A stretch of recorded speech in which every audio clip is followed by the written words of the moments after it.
Okay,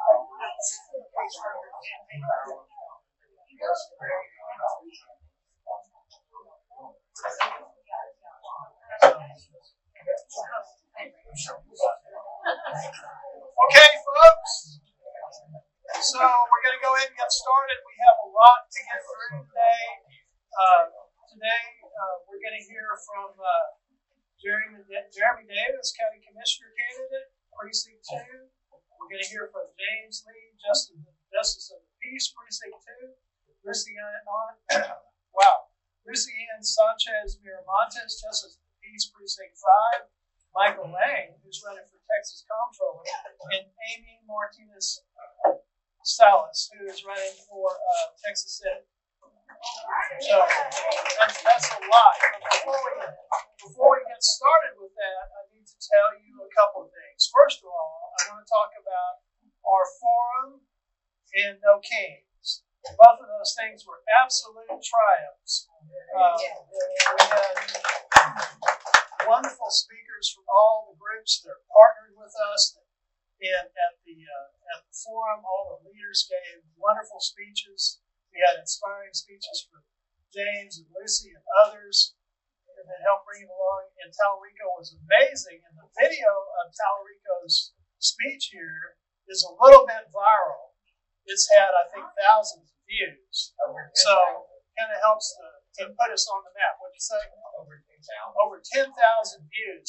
I don't think anything we ever did got 10,000 views. So that's really great. Kind of puts us on the map.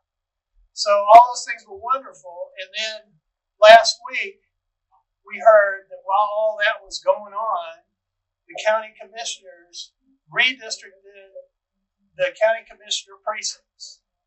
And they claim that it's all about the mileage of roads being more even in the precincts, the population being more even, equitable distribution of resources and polling places, all that kind of stuff. But I just want to tell you that they took all of this area here that was in Precinct 2 and put it in this precinct with West. So West is Republican and voted 75% in the last election. They took this part down here and gave it to Precinct 1 so that we can end with these Republicans over here. And the result, we still have East Waco and Belmead in Precinct 2, potentially a huge Democratic vote, but it's going to be much harder. And Jeremy is here to tell you more about that. But I just wanted to say that you have a couple of handouts on your table. There is the new map, so you can walk up with your handout and look at this and see where the changes were. And you can find your place to see if you were kicked out of Precinct 2 or put into it. And there were minor changes in the other commissioner precincts, but it's clear that the target of this was Precinct 2. And there's no way that they did that for any other major reason except to gerrymander it and save D.L. Wilson from what would have been an almost certain defeat. So I wanted to make sure you knew about that. You can take your list and list the precincts. If you know your precinct, you can see if it moved and look at the map and compare it to this map. So that is about all I'm going to say for right now because we have so many wonderful candidates. Jeremy, come on up and talk. Jeremy Davis.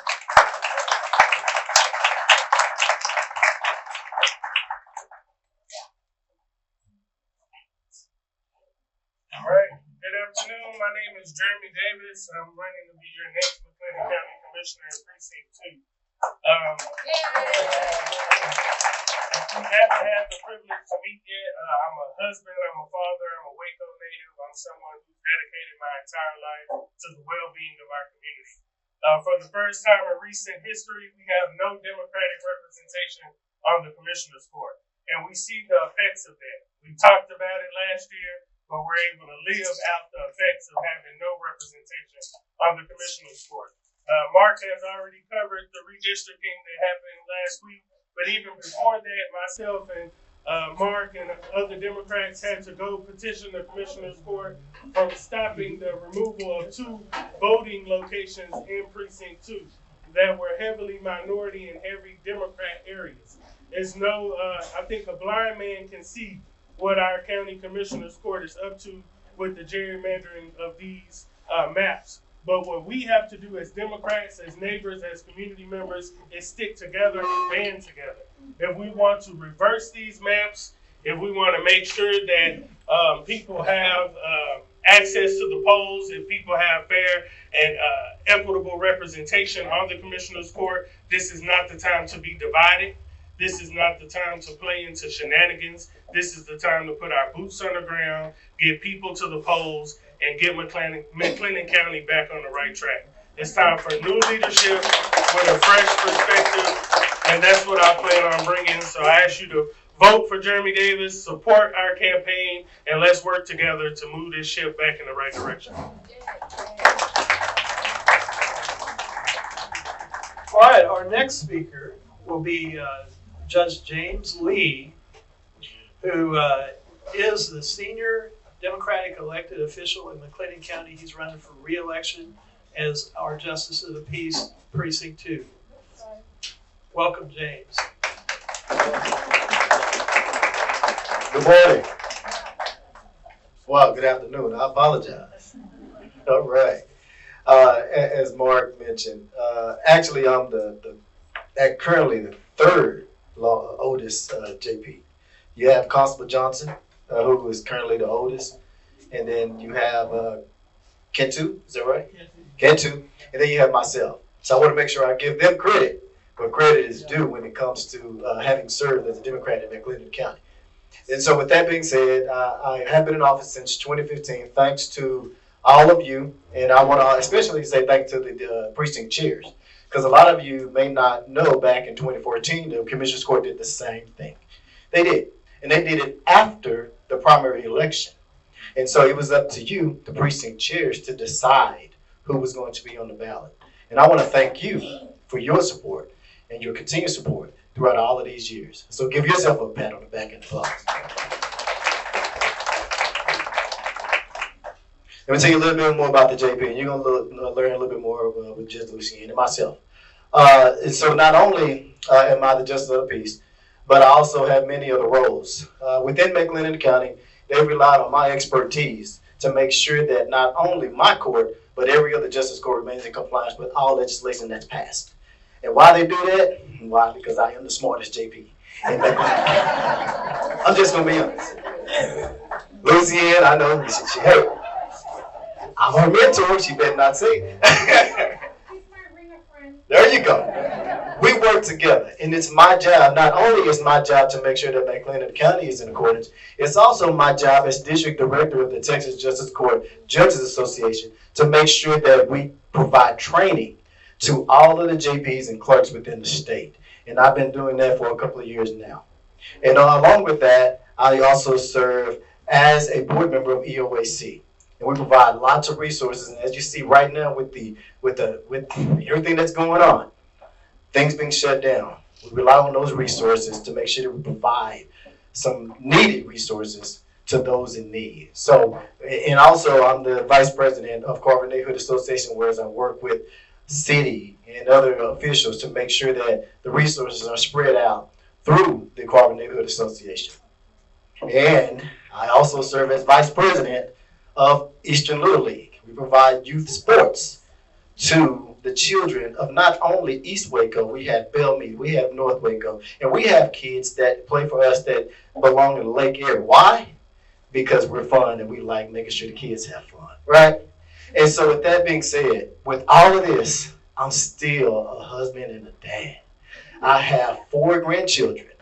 And so with all that said and done, I want to continue serving as the JP Precinct 2 because it's needed and there's no need for someone to come in and remove all of that from you.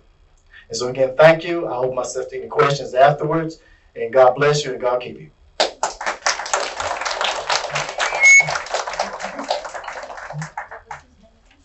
Thanks a lot. Our next speaker will be Judge LucyAnn Sanchez-Miramontez, who is running for Justice of the Peace, Precinct 5.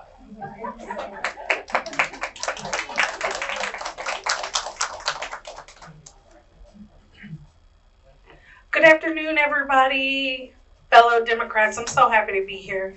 I am JP5. So just to give you an idea, I cover parts of South Waco, Highway, the Loop 340, and I go to North Waco all to Maple. So I have the urban setting for the JPs.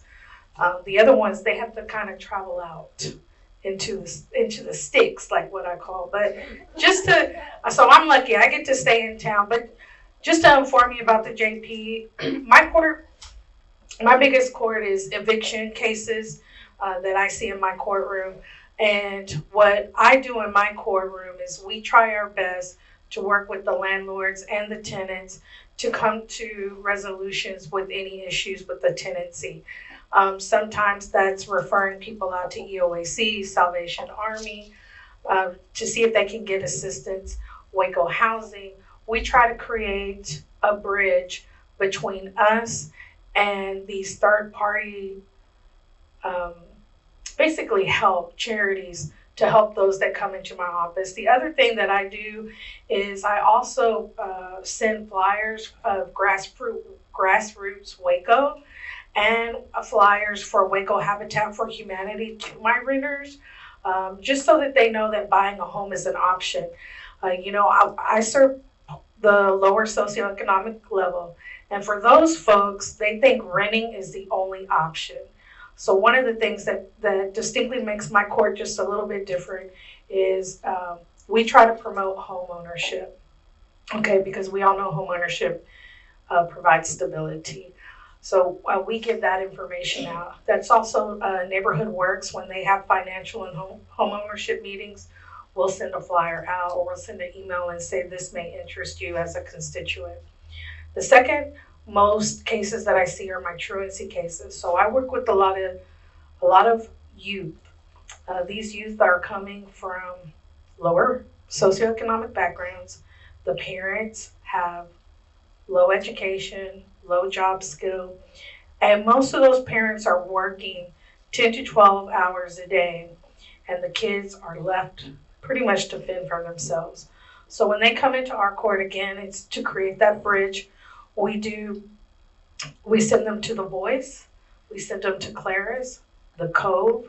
We get them in touch. If they're a high school student, we get in touch with our liaison from University High School if they need food or clothing. And we also work with Starry for counseling, because some of these parents and children, the communication is missing, and we have to reestablish that communication with them.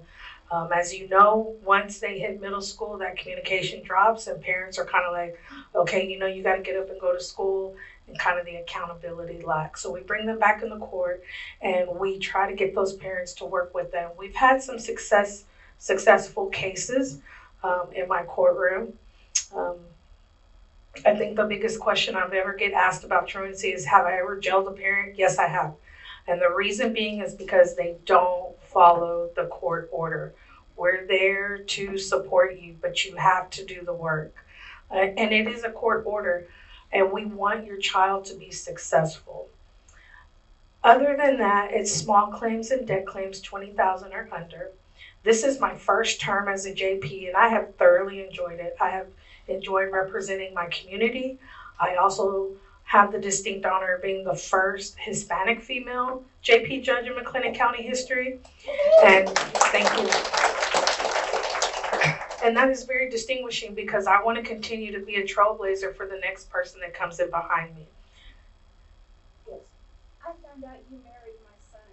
Oh, yes, I do marriages. Yes, I do. Yeah, he eloped. Okay, sorry, Mom. That happens. I do perform marriages. You know, that's one of the biggest things that comes in through the JP office is, do you marry people? You know, the controversy was with same-sex marriage just not too long ago, and I marry everybody, and it's just because it's something that a JP doesn't have to do, but it's a service that we provide, and I want the community to know that I'm available for everyone. Okay, sorry. I do have a lot of elopements, though. I will say. Yeah, it happens, but you know, the best thing that we do, my staff and I, we recently did a trunk or treat. I know Judge Lee does community events, I've seen him do trunk or treats in the past. Is we really try. I think what makes my staff and myself different is we really try to put a face out in our community, that they know who I am, that they know I'm a judge, and that they know we're a people's court. We're there to serve the public. The JP courts are usually the first instance of the legal system that a citizen will have, and it's also where we handle the most pro se, where individuals will represent themselves. And what I've learned in my first term is most folks just want to be heard. They want to be heard. They want their grievances to be heard. They want a mediator. They want somebody to come in and really look at their case and really look at the law and give a swift and quick decision. And that's what we try to do there in JP. We try to have a 35-day or less with any small claims or debt claims, receiverships of that nature, so that people know we're working for them. I also want to mention that I am up for re-election, as I have a primary, and I need as many votes on March 3rd. I plan on filing, and your support would mean so much to me. If you could give me a ring or find me afterwards, I'll ask any questions, answer any questions you have about myself. But I'm a long-standing Waco native. My family has a long history in South Waco. My grandmother was a female entrepreneur, owning a female minority business for over 30 years, Ellen and Flowers, if you remember them. That was my grandmother, Lily Sanchez. My mother appreciated the arts, and she actually began the flamenco ballet that is still in existence today in the 80s.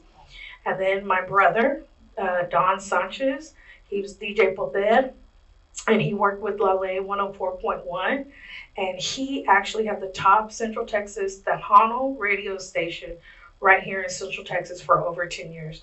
So we proudly serve this community, and I hope to continue that legacy that my family has built and also inspire other women and minorities to get involved with the community. Thank you.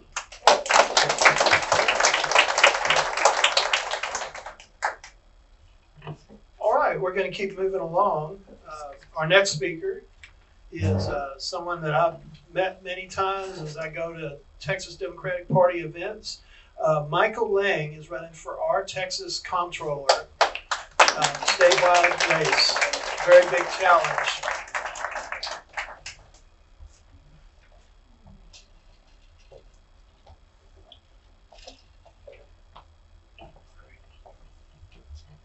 Mark, thank you very much, and good to see you again. My name is Michael Lang, and I'm running for Texas Comptroller. That's about the money, your money in the state. I worked on my first Democratic campaign when I was 16 years old, so like 5 years ago. I have 3 sisters. One of them went to Baylor, so I've been to Waco loads of times, but my first time to Uncle Dan's, and I realized that's a mistake. I'll be coming back again. I actually met Uncle Dan. He gave me some water, which was very nice. So I am the son of immigrants. My father came to this country. He couldn't speak the language. He had no money. He was from a country destroyed by war and said, I don't want to live in a place like this anymore. That was Germany in 1947. He only had 3 things going for him: an intense desire to become an American, the ability and desire to work 24 hours a day, 7 days a week to achieve number 1, and the strength of his faith. Are there any veterans in this room? Anyone served in the Army?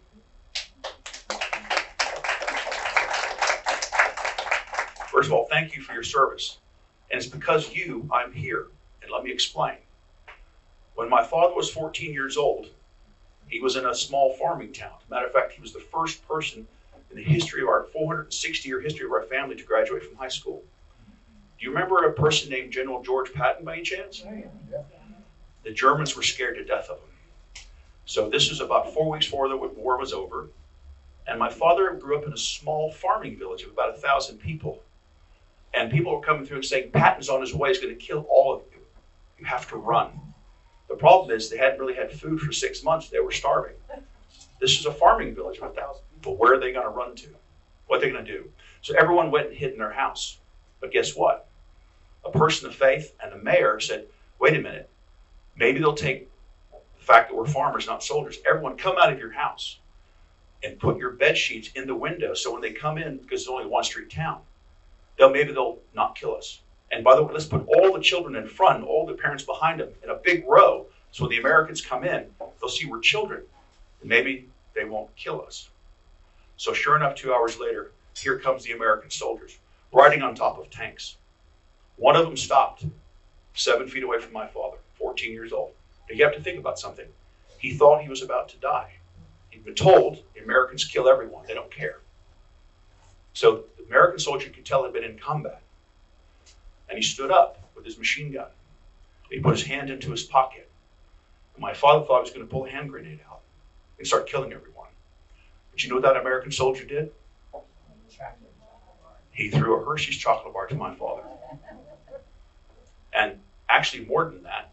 And his family lived off chocolate bars for the next month because that's all the food they had. So because of an American soldier, I'm standing in front of you today. So if you served, thank you so much for saving my family.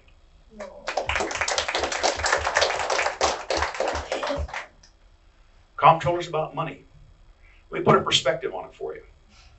The country of Russia, heard of it? They have 146 million people. They have an annual economic output of $2 trillion, with a T, $2 trillion. 146 million people, a country. You, the state of Texas, has 32 million people.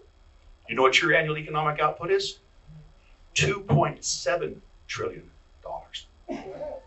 Because of your hard work, because of what you do. If Texas was a separate country, because of you, Texas would be the 8th largest economic country in the entire world. Think about that for a second. The Comptroller looks after your money. This is a big state. You ready to hear a big number?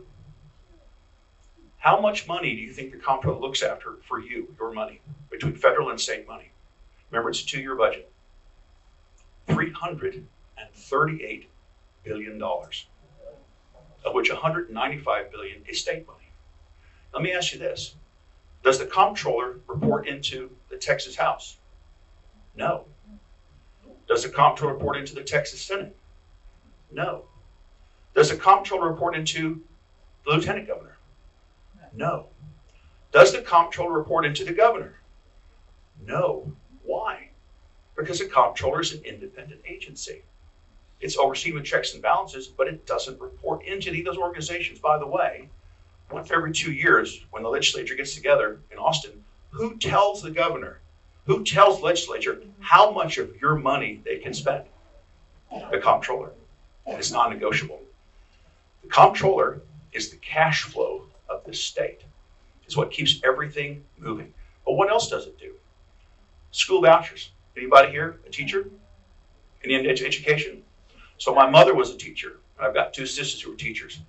You know what's going to happen? $1 billion of your money is going to go into school vouchers. By the way, did you hear they renamed it the Texas Education Freedom Account? No. That's the new name. So wait a minute.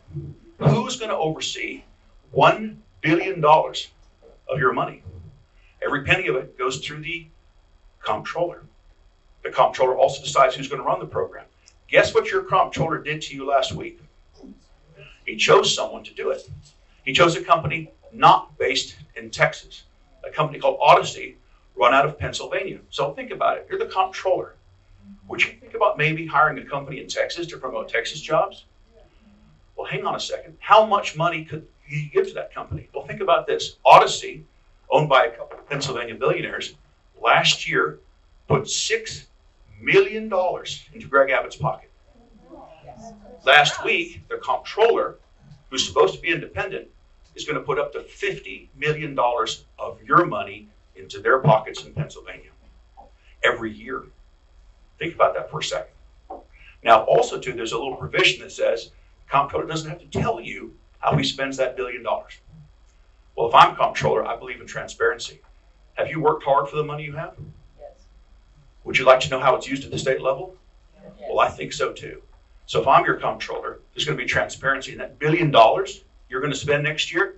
You're going to know how it's spent. Oh, by the way, you should understand Republicans by 2030 expect that $1 billion to be $5 billion of your money, and the cost from $50 million to $250 million of your money. Think about that for a second. Water important in this county? Everyone's talking about water. What the problem is, so you may have heard, but the legislature passed a new bill, law, up to $20 billion of your money is going to be spent on water infrastructure the next 20 years. What percentage of the infrastructure in Texas is more than 70 years old? Pipes and all those kind of things. Any idea? 76%. And guess what? Right now, if we had to replace that old pipe, the minimum cost would be $300 billion. If we started tomorrow, start fixing it, you know how long it would take? A minimum of 50 years. Across the state of Texas right now, when you turn your faucet on in the morning, on average, 30% of it's lost before it ever gets to your tap. Think about that for a second. And that $20 billion we're about to spend, who's going to oversee every single penny of that? The Comptroller. Start to see how the Comptroller is an important part of your life? Water, electricity, healthcare, small business. Oh, by the way, any small business owners in here? Comptroller had a special program called HUB, Historically Underprivileged Businesses. It was meant to help veterans who were disabled, 20%, women, and people of color. If you owned a small business, it would give you access to the entire buying portal of the state of Texas. Guess how much was spent on that last year? $44 billion of your money. It's been in place for 26 years. What happened last night? The Comptroller totally suspended that program. So if you're a disabled veteran, if you're a woman or a person of color, the thing that helped you create jobs and build a business to hire more people, he just killed it last night. That's what Comptroller can do. As you can see, it's a very important job. If you believe in value for money, if you want your money to be transparent, we might need a new Comptroller. And the Comptroller cannot be told by the governor what to do. I'm Michael Lang. I care about Texas. My family's here. My parents are buried here. It matters to me. I was raised by my family to do three things. Number one, always treat every single person with equal respect. Always work hard, but be kind. And thirdly, give back. Always remember you're supposed to be a Texas man for others. That's who I'll be. I'm Michael Lang for Comptroller. Thank you all very much.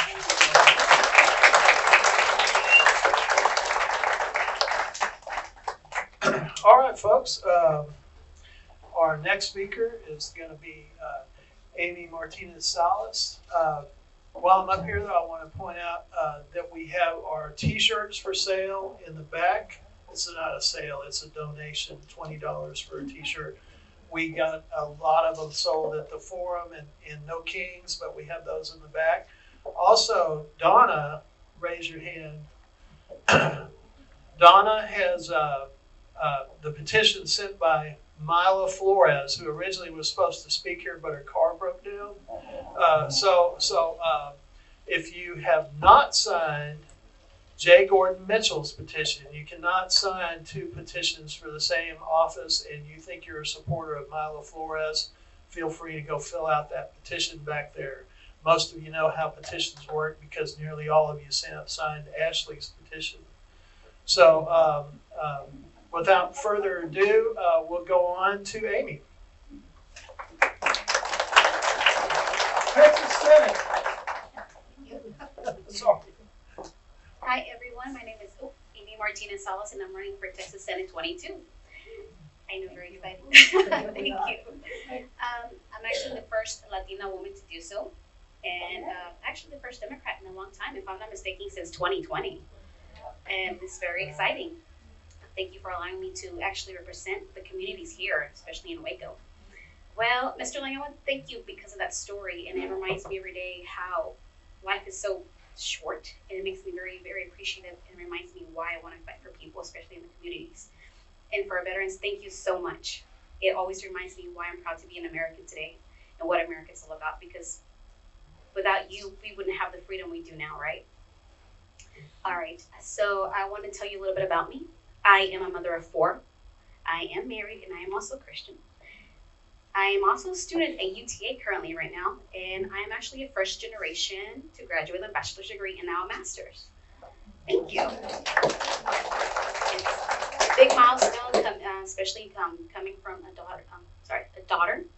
I'm a daughter, and I came from an immigrant mother who immigrated here from Michoacan. My mother raised me and my brothers, and here I am today. And thanks for her hard work, I probably wouldn't be up here, along with the inspiration she gave me to work hard. I wanted to give you all a little speech that I wrote, and I had to put my thoughts down because my thoughts feel powerful at that moment, especially when I write them down. It gives me more fire to speak on it.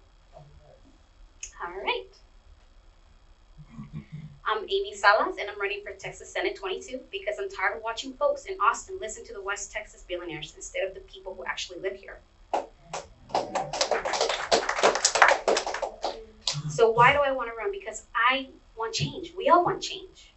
We need somebody who lives in our community, who understands our community, who experiences everyday problems for our community. A billionaire in the office doesn't understand that. I don't expect David Cook, who's going to probably be running, or whoever it is who's going to go up against it, which is John Gimble, whoever it is. I don't expect them to understand. They have money. They don't understand the day-to-day struggles for people out here in our communities.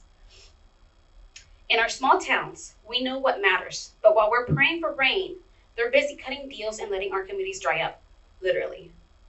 I was raised by a mom who taught me that faith isn't about judging people. It's about showing up for them. That's what this campaign is about, standing up for the families who keep Texas running and keeping government out of our private lives. You shouldn't have to check your values at the door to have a seat at the table. We can protect the lands God gave us, invest in our schools, and make sure every family has clean water and a fair shot.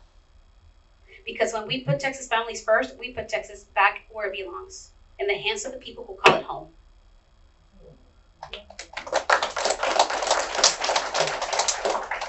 And I will be on the ballot next year, so I really hope to hear from many of you, and hopefully you can kick the Republican butt so we can get in there.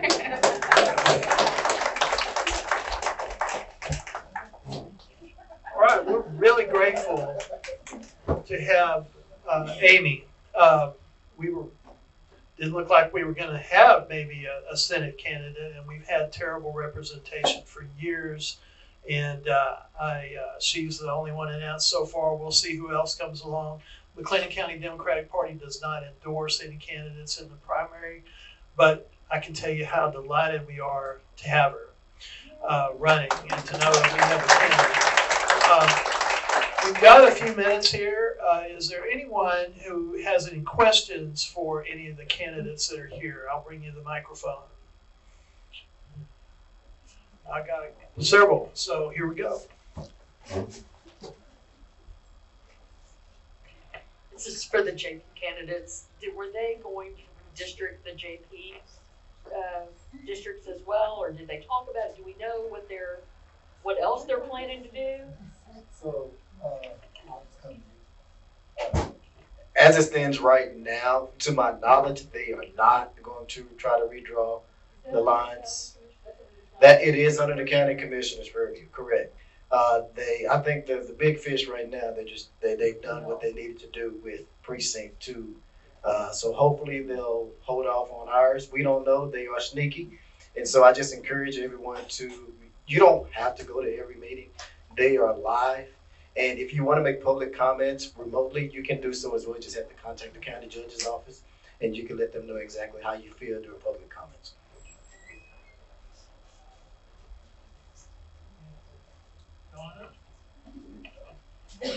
I have a question for Mr. Lang.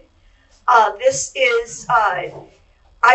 very impressed with what you had to say about the duties of the state comptroller, and what you think is important, how it should be handled, how our money should be handled. I'm wondering about your personal qualifications. What kind of financial positions have you held? Have you dealt with big amounts of money, etc.?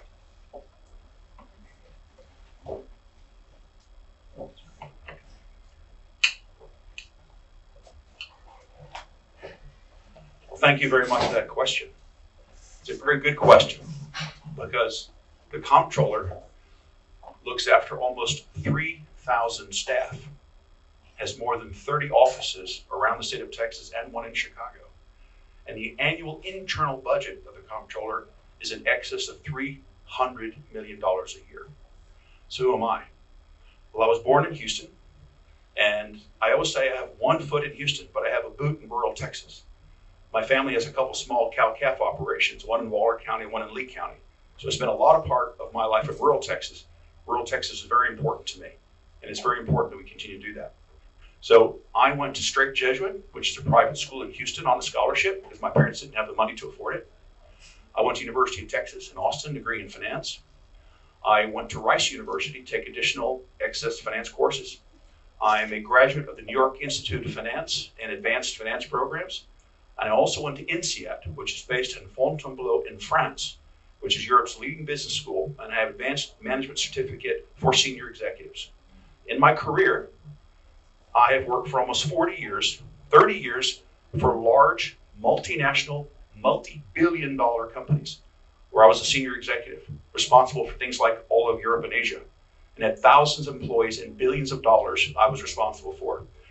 And I did that for 30 years until my wife said, "You've been working 80 hours a week our entire time. Maybe you should take a little break. I've got 2 sons who'd like to see you as well." So the last 10 years I worked more in small business. But because I grew up in the country, I did a lot of work with smaller business and things like that. So 3,000 people, already done that. Multi-billion dollars, already done that. And here's one other thing to think about, especially for Texas. The future of Texas is about serving people in Texas, pushing our products around the United States, but also pushing our products around the world. That's going to be really critical. So in my career, I've worked in Texas, I worked in Wall Street in New York, across the entire America, and I worked in London for many years doing business all over the world. So what if you have a comptroller who's already done all those things and understands and has lived it and seen the mistakes that you can make? So I think right now, I feel very comfortable that I could walk in today and do a better job the person to me.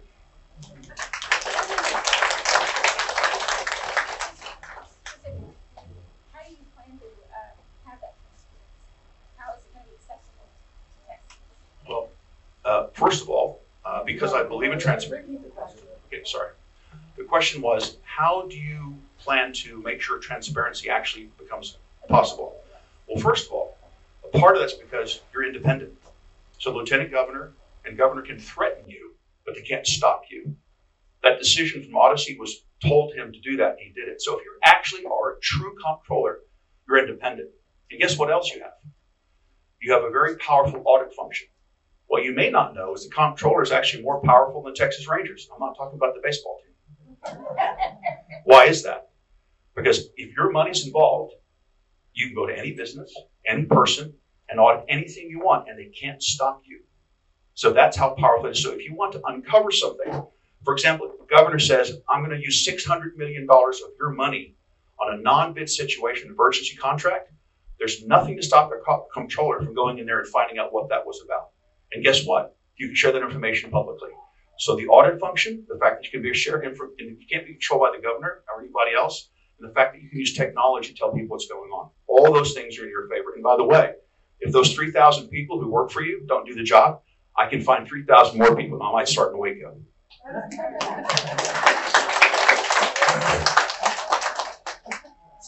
Do you have bumper stickers with you today? So the bumper sticker question, no, because I've got to win the primary first. But what I have is, and if I've missed you, forgive me, I have these push cards, which I'm going to give to Tom and to other people as well. As many as you like. There's a website, TexansForLang.com, lang.com. You can get things there. So in January, there's a lot more stuff coming. Right now, we just got to win this primary. That's the key. All right, got another question coming from the back. Don't know who it's for. I think this is money well spent on this. So the question is for Ms. Salas Martinez. First of all, thank you for running. Thank you for being here. We're really excited about it. Of course, I got a ton of questions, but my first one is, one of my biggest concerns is healthcare reproductive freedom for females and healthcare equity for minorities. So that's a big issue. If I can get a second question, I really am very pleased that you recognize this district is very rural, that rural America is being left behind, rural Texas is being left behind. But I also want to know what commonalities you find between the working folks in a more urban setting like Waco and the rural folks. That's two questions. Just basically pro-choice, for it, and equity for everybody, rural and rural. Okay, thank you. Thank you for your question. As far as for pro-choice, I'm very for pro-choice. First, I'm a woman. And believe it or not, if I could share a real quick story with you, prior to being pro-choice, I was actually very, very pro-life until I had my own experience. Back in 2017, I had my own ectopic pregnancy and I had to have an abortion, medically necessary abortion, to save my life because I already had 2 kids at home. The reason I'm pro-choice is because it's a woman's body. Why should anybody have a say in how or what I do with my body? I don't think the men in office will like it if I tell them, I think that you need to go get a vasectomy. No. Okay, then it's the same thing. It's just like Hillary Clinton said. Women's rights are human's rights, and human's rights are women's rights. We're no different. The only thing is, we're different genders. So I'm very pro-choice. And remind me one time, what was your second question? The question was, I realize this district is very rural, but rural America is not defined in many ways. And you heard that in the main materials. But I feel like there's a lot of commonality between working folks and farm settings and rural America. I just want to know, as somebody sitting in the more populous cities with the larger working class population, I just want to know what your priorities are as far as having those folks. As far as for the rural cities, I definitely want to let them know that you guys are still out here. You guys are still part of the cities, so you're still part of the working class. You still contribute to our country. You still contribute to everybody around here. So there should be no reason why the rural cities should be left behind to talk with. The commonalities I see is that even with the things that are going on right now, a lot of people, even in our working class, are being burned just as much as the rural cities. One of the things I want to fight for the rural cities is the water. They're trying to privatize water. We need water. It's a fundamental human right, and we all need access to it. I'm very against the whole AI construction that's going to be happening because it's going to push out a lot of our rural communities. Our farmers are going to be hurt. Everybody is going to be hurting, and that's the bad part. So the rural communities' voices matter too, and we all need to basically gather together and push these people out. Hopefully I answered your question. And yeah. Okay, you say you're pro-choice, but Texas is pretty, immovable on that front at this point in time. What would you do to try to change what's currently happening in Texas with the restrictions around abortion?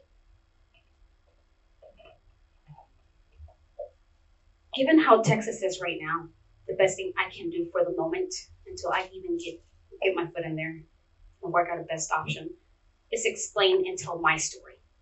Let them know, hey, this happened to me. It can happen to you. It can happen to any woman. Therefore, no other woman, not even anybody, should have a say in what I do. Until you experience that, then,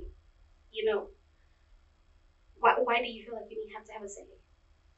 And nobody should have to wait to have an experience to have a say or anything like that.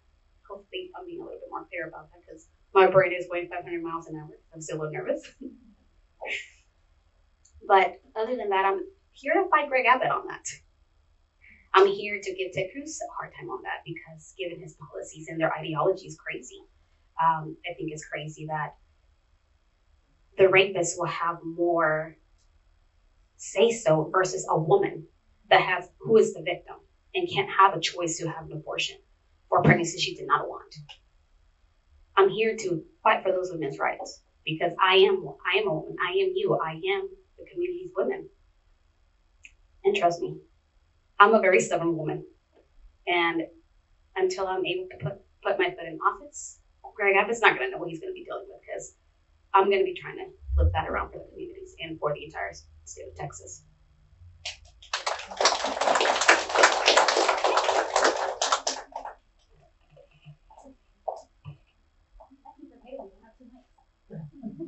This is Ashley, in case anybody doesn't know. Ashley Bean Thornton. She is our candidate for Texas House 56. Thanks very much, Mark. Appreciate it. And appreciate all the different candidates who've come. This is mainly for people who are likely to have a primary candidate. One of the things that I worry about sometimes is our Democrat strategy compared to Republican strategy. How do you feel about if you have a primary candidate supporting that candidate if they should beat you in the general election?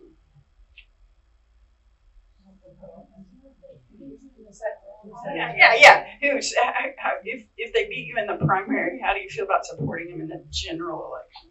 That's what I meant. So I'll go first, and I'll be upfront with this right here with everyone. I'm going to go first. So in 2014, whenever I first ran, there were 3 people on the ballot: Reverend Carl Oliver, Councilman Carl Swanton, and myself. We got together and we said, no matter what, whoever wins, we're going to support that person. Because it's not about you anymore. We're going to keep it clean. We're going to support that person. And so I'm hoping that everyone that is contested in the primary does the same thing. Because guess what? The red is doing it. They've been doing it. If somebody can say things at the highest level and still get voted in office, they don't care. It's all about power. So we have to be united, and we have to make sure that we support that person. I'm going to be the one that's going to say, I'm doing it. So I'm hoping that everyone else does the same.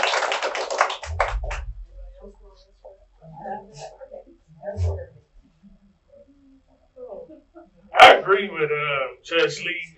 I think we have to support Democrats if you lose in the primary. I think I've always been someone who supported Democrats. I've volunteered for other campaigns. I volunteer for the party. I've been a precinct chair, and my service to the party won't stop whether I win or lose in the primary. Last year, we dealt with that, and that's kind of what I talked about in my speech. I said we have to stay united. We had Democrats who ran and gave their word that they would support candidates, and they turned around and did the opposite. And it's important that we don't get amnesia in a time of battle, and that we do hold people to their word, and that we stick together as a community.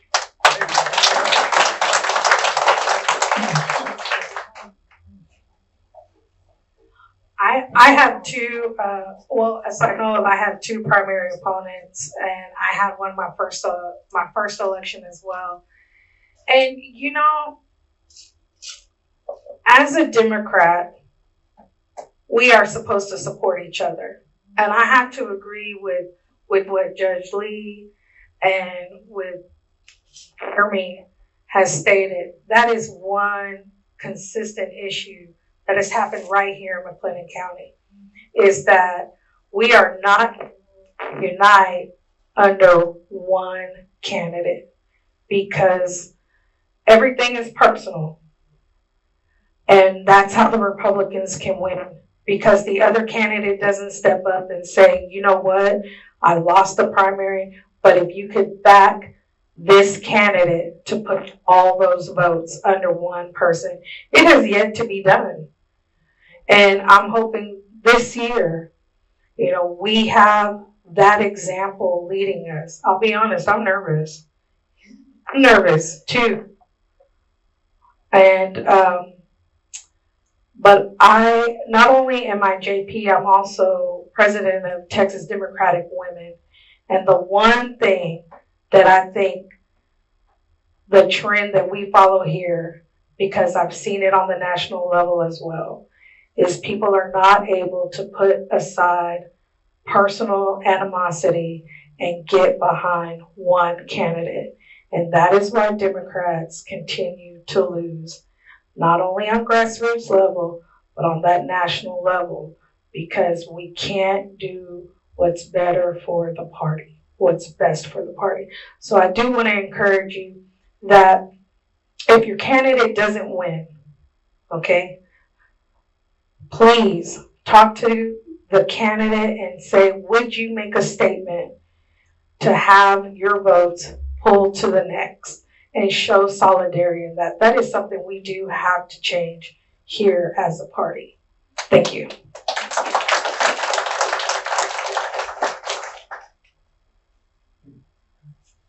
Not about the candidate, it's about the people.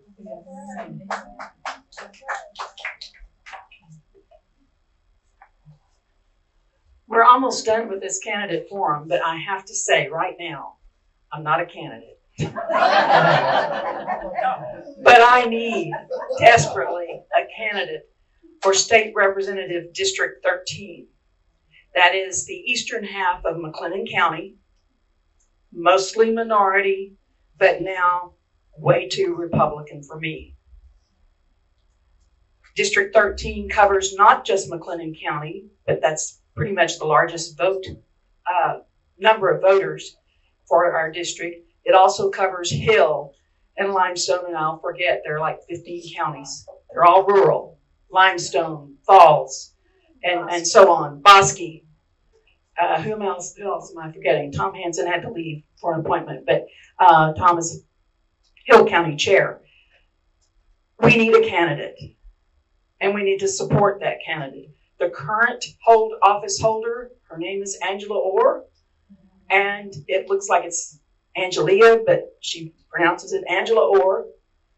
She has been up for censure by her own Republican Party, and will probably have, she has a candidate opponent already, Kat Wall from, I think, an eastern county, I can't remember the name of it, but she's very rural. And she's already campaigning in McLennan County. We need a candidate, a Democratic candidate. So reach out to people who might be able to do it.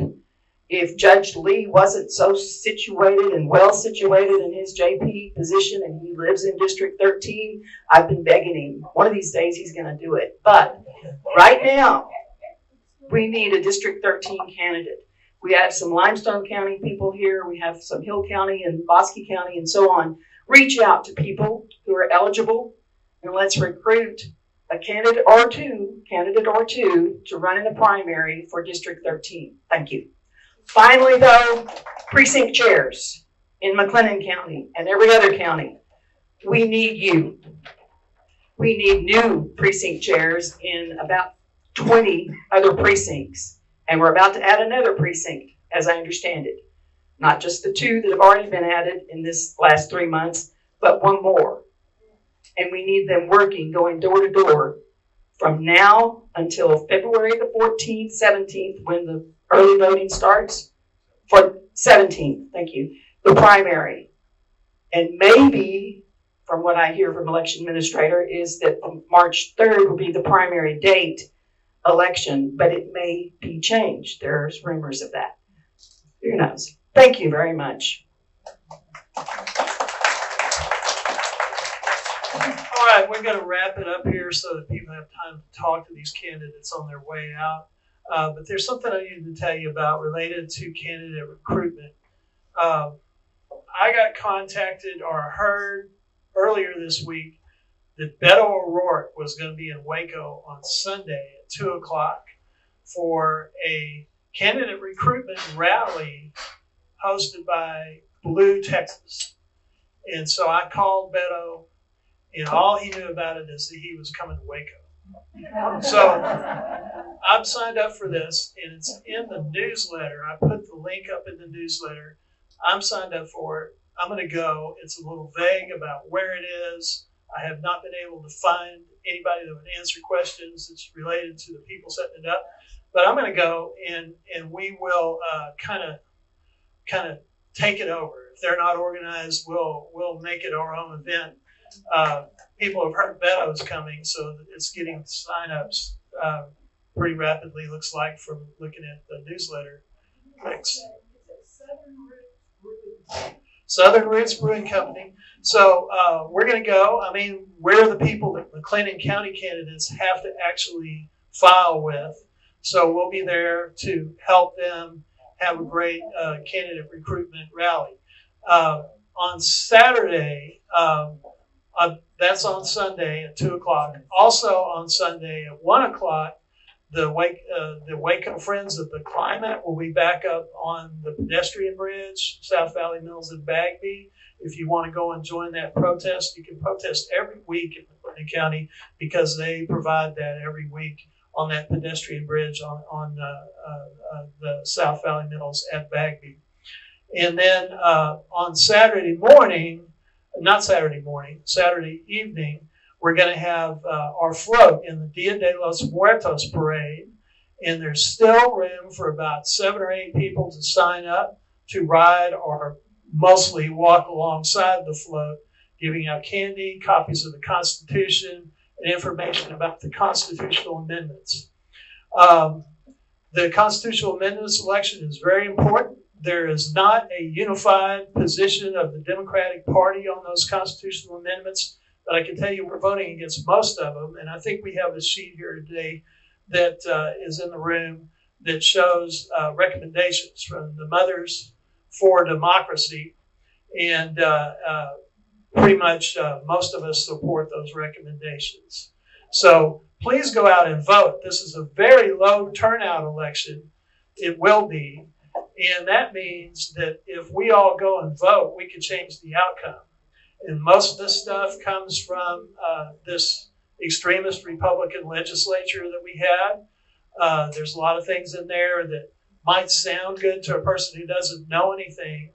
On that sheet that we have here in the room, there is a QR code for an explanation of the amendments done by the Meddling Kids in Visible Waco. And you can scan that QR code, and it's the easiest, quickest, best review of them that I have found so far. So try to be a knowledgeable voter when you go in. Do vote. Things like they want to remove the ability of judges to give bond in cases where people are accused of a serious crime. But you got to understand that in our system, it sounds good. Oh, murderers, rapists, terrible people, they shouldn't get bond. But actually, people are innocent until proven guilty. And even though there may be enough evidence to justify a trial, that doesn't necessarily mean in every case you ought to lock that person away. And we think judges should continue to have the flexibility to look at the circumstances and decide whether there's bail or not. Judge Lee. Yeah, you're talking about it, so you do every day. So let me talk, okay? Let me explain to y'all how it goes when someone's magistrating at the jail. You made a good point, and I'm not going to hold y'all. So whenever the JP or assigned magistrate, it's their job to look at the person and identify exactly what, first of all, to see if there's good cause for them to be there in the first place. You have to, if it's a warrant, okay. You're going to look at that warrant. The judge has already looked at that warrant. You're going to more than likely honor the warrant and make sure that you read them his rights and so forth, her rights. But if there is an affidavit associated with it, you have to make sure that it meets the criteria, that it is legit. And if not, guess what? You PR that person, you let them go. So with that being said, if this is voted for, the judge loses all discretion. No matter what, if it's a felony, there's a lot of felonies out there. So if it's a felony, if that judge believes it's a felony offense, it's a no bond. That person won't be able to get out, won't be able to go to work, and so forth. So you don't want to take that away from the judge, magistrate, whoever it is. Just some JPs do magistrates. Some do. McLennan County, we only have one. And that's Judge Brian Richardson. Why? Because we have 4 magistrates that the county pays for. Richardson does it for political purposes. Honestly. He's told me himself. Because the people who vote for him work at the jail. All right? So that's his method of doing so. That's the reason why he does it. Everyone else pull it out. I pull it out. Long story. I'm not going to go there. Okay? Because I had it out with the jail and had it out with Judge Felton. I'm not scared to stand up to neither one of them. And I encourage you to do the same. They have to listen to you. Don't be scared to go to Commissioner's Court and tell them how you feel about everything that's going on and what will go on and what has gone on. And so again, thank you, Mark. I just want to make sure they understood the process. Didn't want to take your thunder. Fantastic. Thank you. So, and another category of them is taxes. Like they want a constitutional amendment that says that we are never going to have inheritance taxes in Texas. Well, if the legislature and all the state offices were held by Democrats, we would not pass an inheritance tax because we don't need it. But we believe that the legislature should retain the authority to decide what kind of taxes we need given the circumstances we're in. And to need a constitutional amendment about something that isn't even an issue, I mean, our Constitution is already a mess because we use it for what is normally routine legislation. It's foolish. So we're going to vote against that one. There's too many for me to talk about. I want to say one thing in closing. If anybody's discouraged, don't be discouraged. In this little section here that they gave away are probably just about as many potential voters as are in all this back up here. So our challenge is very doable. In similar kind of situation down here, large number of voters. These are very dense, highly populated neighborhoods. And if everybody would turn out and vote, things would be different. So that is our challenge. We have to turn out voters. They achieved up in the West 75% turnout in the last election. That proves it's doable. So if we do that, we're going to win some of these elections, and we can maybe win this one too if we have a candidate for it. We desperately need someone to run from this part of the county along with HD 13. So the Republicans are all about power. They are trying to maneuver to hold on power. And they know that many of the things that they do are unpopular. Most people do not believe that there should be a total ban on abortion. Most people believe, at least in the exceptions, and actually a slight majority of Texans would really put Roe v. Wade back in place. Most people do not believe that a person under 21 should be able to go buy an assault rifle without any kind of supervision. Most people in Texas believe that there is global warming and that we should take some steps to do something about it. Most people in Texas believe that we should have renewable energy, that we should continue to be a leader in renewable energy, which goes right back into that global warming thing. It's better for it.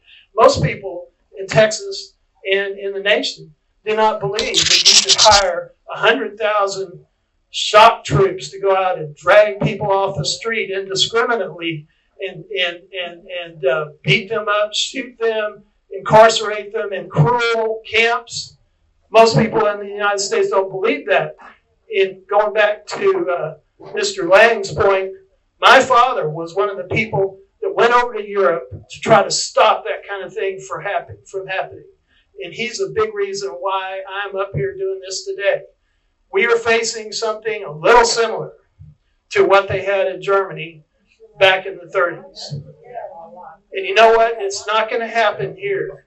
It's not going to happen here because we have democracy and the people are not going to stand for it. So each and every one of us has to go out and find people to vote. Huh? We are not going to stand for it. So we got to find people to get out and vote. We've got to turn our voters out at about 70 to 75%. And when we do that, the world will be a different place. Thank you very much for coming out. This is a wonderful turnout. There'll be another one of these probably in about 2 weeks. It'll probably be in the evening and a little bit longer. All right. Thank you very much. Wonderful.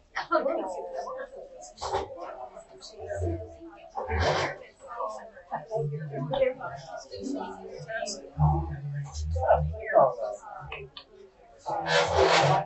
you.